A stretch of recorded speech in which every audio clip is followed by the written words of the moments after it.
നിങ്ങൾക്ക് തടി കുറയ്ക്കാൻ പറ്റാത്ത ഒരു മോസ്റ്റ് ഇമ്പോർട്ടൻറ്റ് റീസണും 9 ഔട്ട് ഓഫ് 10 പീപ്പിൾ എക്സ്പീരിയൻസ് ചെയ്യുന്ന ഒരു പ്രോബ്ലമാണ് ഇമോഷണൽ ഈറ്റിംഗ്. ഒരു ഇമോഷൻ വരുമ്പോൾ അതിന് റെസ്പോൺസ് ആയിട്ട് നമ്മൾ ഭക്ഷണം കഴിക്കാൻ നിന്നാൽ അതിനാണ് ഇമോഷണൽ ഈറ്റിംഗ് എന്ന് പറയുന്നത്. കോമൺ റീസൺ എന്ന് പറയുന്നത് നിങ്ങൾ തീരെ ഭക്ഷണം കഴിക്കുന്നില്ല, ഒരു റെസ്ട്രിക്റ്റീവ് ഡയറ്റ് ഫോളോ ചെയ്യുന്നു, ഹൈപ്പോ കാലറിക് ഡയറ്റ് ഫോളോ ചെയ്യുന്നു. ഇതിന് പുറമെ ഫൈനാൻഷ്യൽ സ്ട്രെസ് ആകാം, വർക്ക് സ്ട്രെസ് ആകാം, റിലേഷൻഷിപ്പ് ഇഷ്യൂസ് ആകാം, അല്ലെങ്കിൽ എക്സിസ്റ്റിംഗ് ഹെൽത്ത് ഇഷ്യൂസ് ആലോചിച്ചിട്ടുള്ള സ്ട്രെസ് ആകാം.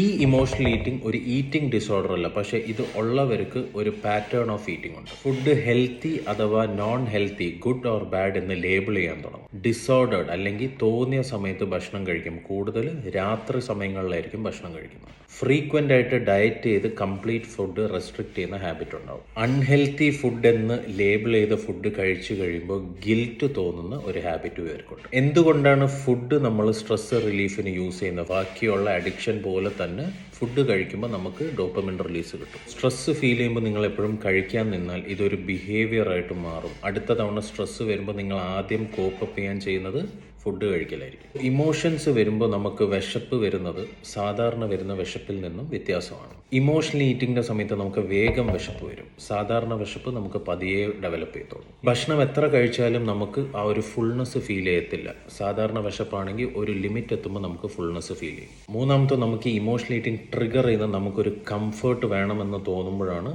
നമ്മൾ ഇങ്ങനത്തെ ഫുഡ് ഐറ്റംസിലോട്ട് പോകുന്നത്. ഈ ഇമോഷണൽ ഈറ്റിംഗ് കുറയ്ക്കാനുള്ള സ്റ്റെപ്പ് ബൈ സ്റ്റെപ്പ് പ്രോസസ്സ് എന്താണെന്ന് ഞാൻ അടുത്ത റീലിൽ പറയുന്നുണ്ട്.